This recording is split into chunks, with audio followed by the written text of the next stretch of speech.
सकते हैं जय गुरुदेव। आज जय गुरुदेव को शिष्य आए हैं पंकज जी महाराज और शंकर बाबा स्टेडियम पे उनका आगमन हुआ है। मथुरा से चल के आए हैं। आप लोग वीडियो में बने रहिएगा, हम दिखाते हैं जाने का रास्ता है स्टेडियम पर। यहाँ पर जय गुरुदेव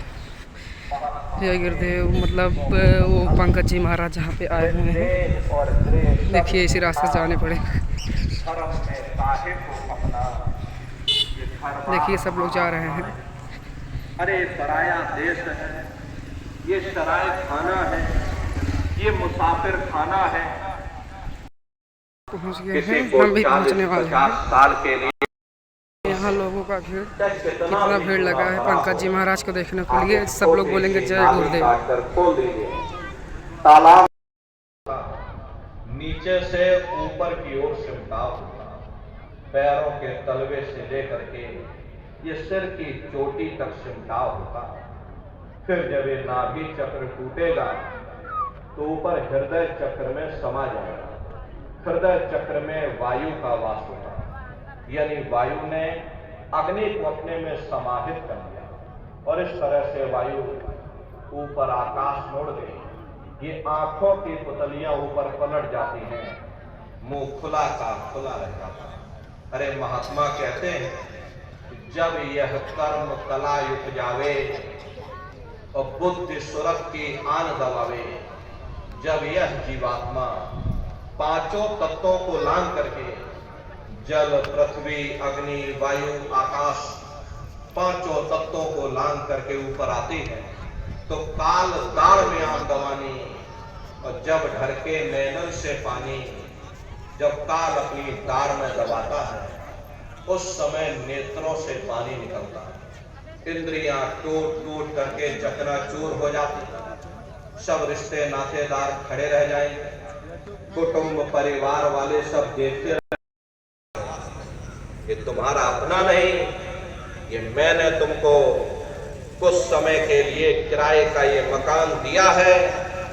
हाँ, तुम अपनी जीवात्मा को मेरे किराए के मकान में बैठा करके मालिक की भक्ति करके अपनी जीवात्मा का कल्याण करा लेना, समय रहते अपनी जीवात्मा को जगा लेना। मैंने कुछ समय के लिए तुम सबको एक किराए का मकान दिया है, तो जब समय पूरा होगा तो मैं अपने सिपाहियों को ऊपर से भेजूंगा और उस समय पर तुम मेरे किराए के मकान को खाली करो। लेकिन इतना ध्यान रखना, जैसा साफ सुथरा मैंने तुमको ये किराए का मकान दिया है वैसा ही साफ सुथरा तुम मुझको वापस लौटा।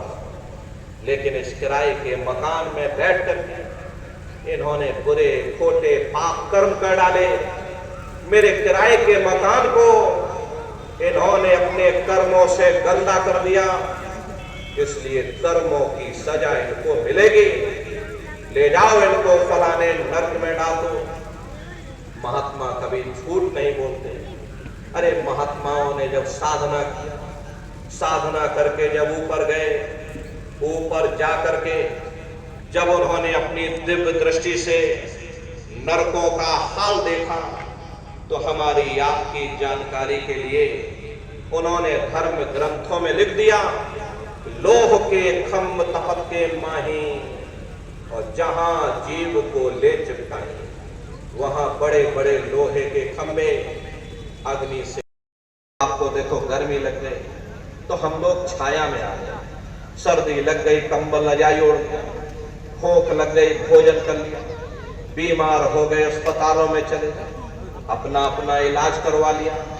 लेकिन देखो इन जानवरों को, क्या गर्मी क्या सर्दी और क्या बरसात, एक एक रोटी के टुकड़े के लिए बेचारे दर बदर रोड पर भटकते रहते। किसी का हाथ कट गया, किसी का पैर कट गया, किसी को आपने जीते जी काट डाला, मुर्गी की पकड़ करके गर्दनी घुमा डाली। अरे उनको भी दर्द होता है, उनको भी तकलीफ होती है, लेकिन वे बेचारे बेजुबान हैं, कुछ बोल नहीं पाते, कुछ बता नहीं पाते।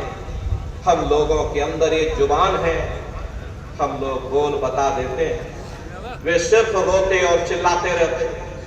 अरे कौन उनकी पुकार सुनने वाला, कौन उनकी दर्द भरी आवाज को सुनने वाला, कौन सी अदालत में जाकर के वे बेचारे दरवाजा खटखटाएं, कौन मजिस्ट्रेट उनकी करोड़ युगों से देख सकते हैं भाई लोग, आप लोग हमारे चैनल पर जाके देखिएगा फिर हम लोगों को कितना सारा भीड़ है यहाँ पे बाबा पंकज महाराज जी को देखने के लिए।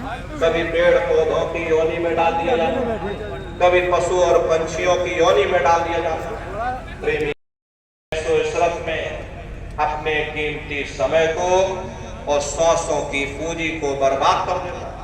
रात गवायो सोए के, दिवस गवायो खाए, हीरा जन्म मोल था और कौड़ी बदले जाए।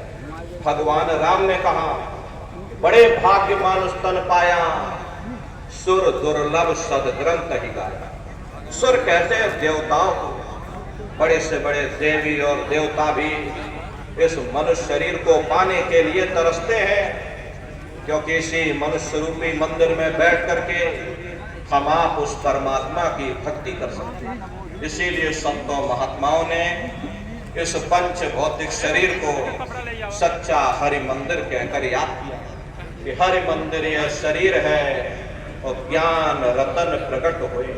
प्रेमी भाई बहनों, ये असली हरि मंदिर है।